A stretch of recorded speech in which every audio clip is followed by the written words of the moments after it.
राहुल अपने ट्यूशन से घर आता है और घर आते ही अपना बस्ता रखता है और अपनी माँ को जाके बोलता है, माँ मुझे कुछ पैसे दो, मुझे घूमने जाना है। उसकी माँ पूछती है, अरे तुम्हें अचानक कहाँ जाना है? वो बोलता है, माँ मुझे बस पैसे दो, मुझे घूमने जाना है। स्वागत है आप सभी का। दोस्तों, आज की कहानी एक राहुल नाम के लड़के की है। राहुल जो कि 12वीं का छात्र था और उसका सबसे अच्छा दोस्त था सूरज। राहुल अपने घर आता है और अपनी माँ को बोलता है कि मुझे कुछ पैसे दो, मुझे घूमने के लिए जाना है। राहुल की माँ उसे पैसे देती है और बोलती है कि तुम जल्दी चले आना घूम के। राहुल घर से निकलता है और जाता है अपने दोस्त सूरज के पास। ये दोनों बचपन के दोस्त थे और ये दोनों हमेशा से साथ ही रहा करते थे। राहुल और सूरज, ये दोनों ने बचपन में इतनी सारी भूतिया किस्से और इतनी सारी कहानियाँ सुन रखी थी जिसका कोई हिसाब ना हो, क्योंकि ये दोनों इन सब चीज़ों में काफ़ी इंटरेस्ट लेते थे। अचानक एक दिन दोस्तों क्या हुआ कि इन्हें पता चलता है कि इनके स्कूल के पीछे एक पहाड़ी है और उस पहाड़ी के पीछे, यानी कि उस पहाड़ी के कुछ दूर में, उस पहाड़ी के कुछ दूर में एक खंडर है और उस खंडर में ना ब्रह्म राक्षस रहता है। तो ये बात इन लोगों को पता चला। तो ये दोनों अपना बच्चे थे, 12th क्लास में पढ़ते थे, तो इन्हें लगा कि मजाक का बात है, चलो एक बार हम लोग घूम के आते हैं, क्योंकि इन दोनों को बचपन से तो इन सब चीज़ में इंटरेस्ट था ही। तो और दोनों पक्के दोस्त भी थे और दोनों एक दूसरे को अपना दादी नानी का अपना भूतिया किस्सा बताते रहते थे। तो राहुल अपने घर में झूठ बोल के निकलता है अपनी मम्मी से कुछ पैसा लेके, और उधर से सूरज भी अपने घर से निकल जाता है झूठ बोल के कुछ पैसा लेके। ये दोनों रास्ते में अपना आइसक्रीम खाते हैं और दोनों हंसी मजाक करते हुए जाते हैं कि उस हवेली में भूत मिलेगी कि चुड़ैल मिलेगी कि भूतनी मिलेगी। तो राहुल बोलता है कि अगर भूतनी मिलेगी तो मैं तुम्हारा शादी करवा दूंगा उससे। इस तरीके से बात करते हुए ये लोग जाते हैं। दोस्तों, जब ये वहाँ पहुँचते हैं तो ये देखते हैं कि वो जो खंडर है ना वो बंद है, मतलब वहाँ पे ताला लगा हुआ है। तो ये लोग बोलते हैं कि शायद यहाँ पे ज़रूर कोई रहता होगा, यहाँ पे ज़रूर कोई रहता होगा, उसने ही यहाँ पे ताला लगा दिया है। तो ये दोनों थोड़ा सा आगे बढ़ जाते हैं, क्योंकि उस समय वहाँ पे ताला लगा हुआ था। तो ये दोनों थोड़ा सा आगे बढ़ जाते हैं और आगे बढ़ने के बाद वहाँ पे कुल्फ़ी वाला लगा रहता है, गर्मी का दिन रहता है, तो ये दोनों कुल्फ़ी खाने लगते हैं। तो ये लोग कुल्फ़ी वाले से पूछते हैं कि भाई साहब हम लोगों को उस हवेली में जाना है, क्या उस हवेली में कोई रहता है?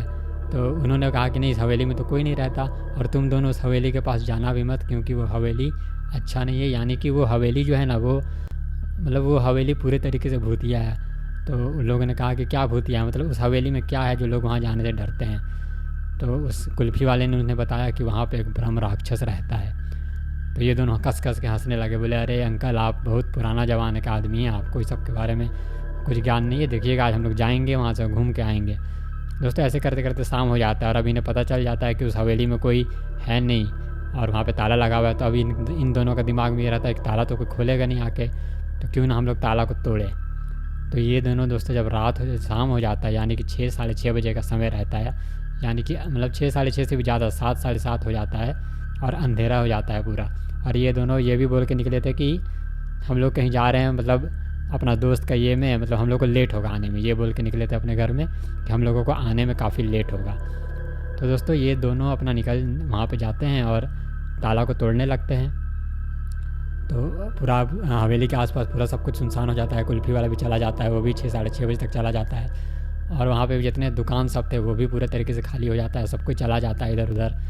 और ये दोनों वहाँ पे ताला को तोड़ते हैं। तो ये दोनों ताला को तोड़ने के बाद उस हवेली के अंदर घुसते हैं। तो वो हवेली काफ़ी हॉन्टेड लग रहा था, काफ़ी हॉन्टेड टाइप का हवेली था और काफ़ी मतलब पुराना हवेली था। वहाँ पे प्लस्तर गिर रहे थे, वहाँ के दीवारें अच्छे नहीं थे, बहुत ही अजीबोगरीब वहाँ का माहौल था दोस्तों। तो ये दोनों उस हवेली के अंदर घुसते हैं और वहाँ का मेन गेट को खोलते हैं और मेन गेट को खोल के हवेली के अंदर चले जाते हैं। जब ये हवेली के अंदर जाते हैं तो ये देखते हैं कि वहाँ पे एक मतलब ऐसा है कि मानो हर तरफ सिर्फ मकड़ी का जाली है, हर तरफ मकड़ी का जाली है और चमगादड़ उड़ रहे हैं, क्योंकि रात का समय हो गया था, 7 साढ़े 7 बज गया था। तो हर तरफ सिर्फ चमगादड़ उड़ रहे हैं, हर तरफ चमगादड़ उड़ रहे हैं। और उस हवेली में ना कुछ अजीब चीज़ें रखी हुई है, यानी कि पुराने ज़माने के पॉट्स, पेंटिंग और भी बहुत से अजीब चीज़ वहाँ पे रखे हुए हैं। तो ये लोग हवेली को सब तरफ से घूमते हैं, पूरा नीचे घूमते हैं, ऊपर घूमते हैं, सब तरफ घूमते हैं। दोनों अपना मोबाइल जला लेते हैं, मोबाइल का फ्लैश लाइट, और दोनों घूमते हैं हर तरफ। तो इन्हें कुछ महसूस नहीं होता। इन्हें मतलब कुछ भी महसूस नहीं होता। तो राहुल बोलता है कि देखा सूरज, मैंने कहा था ना ये सब सिर्फ भ्रम है। तो सूरज भी हंसने लगता है, बोलता है हाँ हाँ सही बोला, ये सब सिर्फ भ्रम है और कुछ नहीं। तो दोस्तों ये लोग का अचानक नज़र पड़ता है कि उस हवेली के पीछे, यानी कि ठीक हवेली के पीछे एक बड़ा सा पेड़ है, यानी कि पीपल का पेड़ है, एक बहुत बड़ा सा एकदम विकराल पेड़ है एकदम पीपल का। तो ये दोनों ना वहाँ पे जाते हैं, मतलब उस पीपल के पेड़ के पास नीचे उतरते हैं और पीपल के पेड़ के पास जाते हैं। तो वहाँ पे लिखा रहता है पीपल का पेड़ पे कि, यानी कि एक पोस्टर रहता है, उस पोस्टर पे लिखा रहता है कि वो पोस्टर काफ़ी पुराना हो गया था, काफ़ी पुराना, लेकिन वहाँ पे हल्का हल्का लिखा हुआ दिख रहा था। तो वहाँ पे हल्का हल्का लिखा हुआ दिख रहा था कि संदूक को मत खोलना।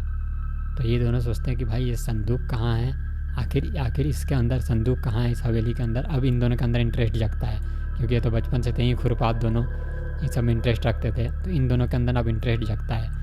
तो ये लोग वापस फिर हवेली में घुसते हैं, और हवेली में तो इस बार जब ये हवेली में घुसते हैं ना, तो गर्मी का दिन रहता है, लेकिन उस समय जब पहले ये लोग घुसे थे तब तो इन्हें काफ़ी गर्मी लग रहा था, एकदम नॉर्मल लग रहा था।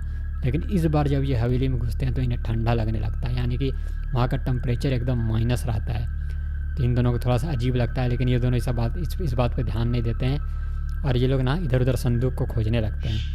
जैसे ही संदूक खोज रहे थे तो अचानक सूरज बोलता है कि भाई हमने एक रूम को चेक नहीं किया है, चलो हम लोग एक बार वो रूम को चेक करके आते हैं। तो ये दोनों फिर से उस रूम को चेक करने के लिए जाते हैं, दरवाज़ा खोलते हैं, अंदर घुसते हैं, तो इन्हें वहाँ पे एक संदूक मिल जाता है। मतलब एक रूम जो इन लोगों ने नहीं देखा था उसे ये खोलते हैं और अंदर घुसते हैं, तो इन्हें वहाँ पे संदूक मिल जाता है। तो राहुल बोलता है सूरज को कि चलो राहुल, क्यों नहीं संदूक को खोल के देखा जाए कि इसमें क्या हो सके, इसमें कुछ खजाना हो, कुछ काम का चीज़ हो हमारा। तो ये दोनों जो हैं संदूक को तोड़ते हैं और संदूक को खोलते हैं। जब वो संदूक को खोलते हैं तो उसके अंदर कुछ पुराने किताब होती है, जो कि जिसके ऊपर पूरा धूल जम गया था, एकदम पुराने ज़माने की किताबें होती है, और उसमें संस्कृत में कुछ लिखा हुआ होता है। तो ये दोस्तों ये दोनों ना वहाँ पे जाते हैं और उस किताब को जैसे ही खोलते हैं, जैसे ही वो किताब को खोलते हैं और पलटना शुरू करते हैं, तो राहुल को ऐसा लगता है कि मानो उसके कान में ना कोई हल्की हल्की आवाज़ में संस्कृत में मंत्र पढ़ रहा है। तो ये सुनकर राहुल सूरज की ओर देखता है और पूछता है कि सूरज क्या तुमने कुछ बोला? तो सूरज बोलता है नहीं, मैंने तो कुछ नहीं बोला। तो वो बोला कि भाई मेरे कान में ना ऐसा लग रहा है जैसे कोई संस्कृत में मंत्र पढ़ रहा है। तो वो मंत्र पढ़ने लगते हैं। वो फिर से एक बार किताब कैसे करके पलटता है, राहुल जो होता है वो किताब को पलटता है, फिर से उसे मंत्र सुनाई देता है। फिर वो बोलता है राहुल मुझे बार बार कोई मंत्र सुनाई दे रहा है, सूरज मुझे बार बार कोई मंत्र सुनाई दे रहा है। तो सूरज बोलता है कि इस बार तुम मुझे ये किताब दो, देखना मैं पलटूंगा, कुछ भी मंत्र नहीं सुनाई देगा। तो सूरज वो किताब को लेता है और वो भी पलटता है उस किताब को, और जैसे वो किताब को पलटता है तो उसे भी मंत्र सुनाई देता है। तो ये दोनों हक्के बक्के रह जाते हैं कि आखिर ये क्या हो रहा है, किताब पलटने से हम लोगों को मंत्र क्यों सुनाई दे रहा है। तो जैसे ही ये लोग मंत्र सुनते ही रहते हैं, उसी तरीके से उसी समय अचानक दोनों के मोबाइल का फ्लैश लाइट ऑफ हो जाता है, और ऑफ हो जाने के बाद ये लोग देखते हैं कि उसी कमरे में दूर में एक आदमी बैठा हुआ है, जो कि बैठे हुए भी कम से कम 6 फीट का लंबा है, और वो आदमी की आंखें पूरे तरीके से वाइट है और वो डायमंड की तरह चमक रही है। ये दोनों पूरे तरीके से घबरा जाते हैं और वहाँ से भागने की कोशिश करते हैं। दोनों नीचे गिरते हैं, दोनों मतलब सीढ़ी से जब भागने की कोशिश करते हैं ना, दोनों नीचे गिरते हैं, दोनों को काफ़ी चोट लगता है। लेकिन जैसे ये गिरते हैं और उठते हैं तो देखते हैं कि वही आदमी सामने 12 फीट का खड़ा है इनके सामने। वो खड़ाऊ पहना हुआ है, उसके बड़े बड़े दाढ़ी है, और उसने अपने हाथ में कमंडल ले रखा है। ये सब देख के इन दोनों का हालत पूरा ख़राब हो जाता है। अब राहुल एक तरफ भाग जाता है और सूरज एक तरफ भाग जाता है। यानी कि राहुल जो होता है ना वो हवेली से बाहर की ओर भागता है, सूरज जो है वो हवेली के अंदर की ओर भागता है। थोड़ा देर तक ये दोनों भागते हैं, राहुल अपना भाग जाता है बाहर और सूरज अपना भाग जाता है अंदर। तो दोस्तों इसी तरीके से राहुल जो है बाहर थोड़ा देर वेट करने लगता है कि आखिर सूरज के साथ अंदर क्या हुआ होगा, ये सोचने लगता है। वो काफ़ी टेंशन में आ जाता है। वो बोलता है कि अब मैं सूरज के घर वालों को क्या जवाब दूंगा, जब मेरे से पूछताछ होगी कि सूरज कहाँ है तो मैं क्या जवाब दूंगा। वो पूरे तरीके से टेंशन में आ जाता है और वो फिर से एक बार हवेली में घुसने का प्रयास करता है। इस समय रात के 8 साढ़े 8 बज गए थे और उन दोनों का मोबाइल भी अंदर ही गिर गया था। तो राहुल बोलता है कि नहीं, मैं फिर भी अपने दोस्त के लिए एक बार उस हवेली के अंदर ज़रूर जाऊंगा। तो सूरज का तो कोई ज़्यादा पता नहीं रहता है, सूरज हवेली के अंदर रहता है, लेकिन राहुल बाहर होता है। तो राहुल जो है वो हवेली के अंदर घुसता है। जब वो हवेली के अंदर घुसता है तो उसे सब कुछ सामान लगता है, मतलब हर चीज़ एकदम बिल्कुल मतलब एकदम नॉर्मल, ना तो टेम्परेचर डाउन रहता है, ना उसे अजीब फील होता है। तो वो आवाज़ देता है सूरज सूरज ऐसे करके वो आवाज़ देता है। और जब वो सूरज सूरज आवाज़ दे रहा था तो उस तरफ से कोई आवाज़ देता है काफ़ी भारी आवाज़ में, हाँ राहुल, हाँ राहुल, इस तरीके से कोई आवाज़ देता है दोस्तों। ये सुन के राहुल पूरा डर जाता है कि आखिर ये सूरज का आवाज़ को क्या हो गया। लेकिन जिधर से वो ये आवाज़ आ रही थी ना, वहाँ पे राहुल जाता है। राहुल जब वहाँ जाता है तो वहाँ देखता है वहाँ पे कोई भी नहीं है, लेकिन वो वही रूम से आवाज़ आ रही थी जहाँ उन्हें संदूक मिला था। जैसे ही वो संदूक की तरफ देखता है और थोड़ा सा इधर उधर रूम के देखता है तो उसका नज़र पड़ता है एक विंडो में, एक बड़ा सा विंडो होता है और विंडो के बाहर ही पीपल का पेड़ दिख रहा होता है। तो राहुल जैसे विंडो से झांक के देखता है तो वो देखता है कि वो आदमी जिसे उन्होंने पहले देखा था, जिसके हाथ में कमंडल था जो 12 फीट का था, वो सामने बैठा हुआ है पलस्त्रियाँ मार के। और राहुल और सूरज जो है वो भी उसके सामने पलस्त्रियाँ मार के बैठा हुआ है और उसका आँख भी पूरे तरीके से वाइट हो चुका है और वो भी काफ़ी भयानक दिख रहा है। और वो एकदम बिल्कुल मतलब एकदम भयानक दिख रहा है, मतलब एकदम गजब दिख रहा है उसका, मतलब ऐसा लग रहा है कि उसका दोस्त सूरज वो था ही नहीं, इस तरीके से दिख रहा है। तो राहुल को तो पहले हिम्मत नहीं होता है कि मैं क्या करूं क्या नहीं करूं। उसके बाद राहुल नीचे दौड़ के जाता है और बोलता है कि सूरज तुम्हें क्या हो गया। उसके अंदर देखिए इतना हिम्मत था तो अपना दोस्ती के लिए कि वो जाता है और बोलता है कि सूरज तुम्हें क्या हो गया। तो सूरज उसका जल्दी से हाथ मार के हटाता है, हट जल्दी यहाँ से, तू मेरा दोस्त नहीं है। और सूरज का आवाज़ पूरा बदल चुका था, वो ऐसे बोलता है पूरा अलग ही आवाज़ में, तू मेरा दोस्त नहीं है, ऐसे करके बोलता है। तो राहुल बोलता है भाई तुझे क्या हो गया, इस तरीके से राहुल बोलता है। और वो जो बाबा जी थे, या बाबा नहीं, या जो ब्रह्म राक्षस जो उस हवेली में रहते थे, वो बोलते हैं कि अरे बेटा, एकदम उनकी आवाज़ एकदम मधुर, लेकिन उनका आवाज़ बिल्कुल मधुर के साथ डरावना भी। वो बिल्कुल ऐसे बोलते हैं, अरे बेटा, ओ बेटा, अब ये तेरा दोस्त सूरज नहीं है, ये तो मेरा शिष्य है, अब ये मुझसे विद्या लेके ही जाएगा। तो दोस्तों इस तरीके से वो हंसते हैं, इतने हॉन्टेड तरीके से वो हंसते हैं कि राहुल का ना सिट्टी पिट्टी पूरा गुम हो जाता है। और वो वहाँ से भागता है बाहर, और बाहर भागने के बाद वो सीधा जाता है सूरज के घर और सूरज को इन सब चीज़ के बारे में बताता है, यानी कि सूरज के मम्मी पापा को इन सब चीज़ों के बारे में, सूरज के परिवार वालों को इन सब चीज़ों के बारे में बताता है। लेकिन जब सूरज के घर वाले और ये सब लोग रात के वक्त वहाँ पे आते हैं और वो सूरज को खोजते हैं तो उनका कोई अता पता नहीं होता, यानी कि सूरज का कोई अता पता नहीं रहता। ये देख के राहुल को काफ़ी डांट भी पड़ता है और अब सूरज के घर वालों ने पुलिस को भी कंप्लेन कर दिया था।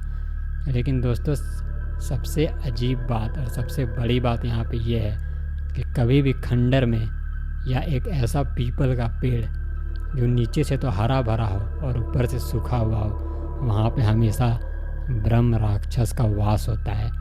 कभी भी ऐसी जगह पे ना जाए, क्योंकि कहते हैं कि ब्रह्म राक्षस उन ब्राह्मण्स का आत्मा होता है जो काफ़ी ज्ञानी थे और जिनका अकाल मृत्यु हो गया हो, या जिन्होंने अपने शिष्य को अच्छा ज्ञान नहीं दिया हो, या जिन्होंने अपने शक्ति का गलत इस्तेमाल किया हो।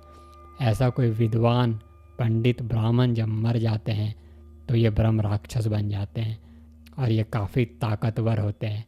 इसीलिए कहा जाता है कि कभी भी खंडर में या पीपल के पेड़ के पास रात में नहीं जाना चाहिए, क्योंकि रात में इनका वास होता है वहाँ पे। और जब भी आप वहाँ पे जाएंगे तो उन्होंने आपको बुलाया नहीं, आप अपने मर्जी से वहाँ जाते हैं, जिसके कारण वो आपके ऊपर हावी हो जाता है। तो दोस्तों आशा करता हूँ कि आज की कहानी आपको पसंद आई होगी। अगर पसंद आई हो तो वीडियो को लाइक, शेयर और चैनल को सब्सक्राइब ज़रूर से करें। दोस्तों अगर आपके पास भी कोई सच्ची हॉरर एक्सपीरियंस या सच्ची भूतिया घटना की जानकारी हो तो डिस्क्रिप्शन बॉक्स में मैंने अपना मेल दे दिया है, आप वहां जाके मुझे सेंड कर सकते हैं। मिलते हैं अगली वीडियो में।